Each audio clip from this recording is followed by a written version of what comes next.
జై శ్రీమన్నారాయణ.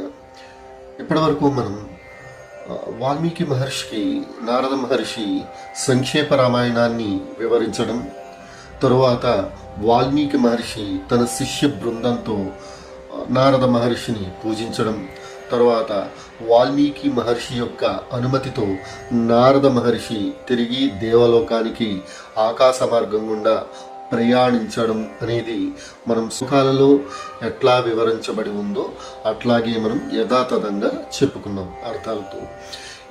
తమసా నది తీరానికి తన శిష్య బృందంతో వాల్మీకి మహర్షి చేరుకున్నారు.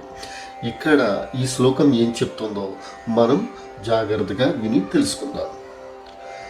సతు తీరం సమాసాద్య తమసాయ మహాముని శిష్యమాహ స్థితం పార్శ్వే దృష్ట్వా తీర్థం అకర్దమం. సతు తీరం సమాసాద్య, ఆయన తీరానికి చేరి, ఏ తీరానికి? తమసాయా, తమసా నది యొక్క తీరానికి. ఎవరు చేరుకున్నారు? మహాముని. ఎవరు మహాముని?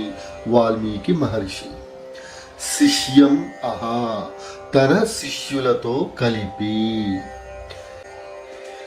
పక్కన నిలబడి ఉన్న, దృష్ట్వా చూసి, తీర్థం అకర్దమం మట్టి లేకుండా స్వచ్ఛంగా పారుతున్న ఆ నీరు కలిగిన తీర్థాన్ని చూసి.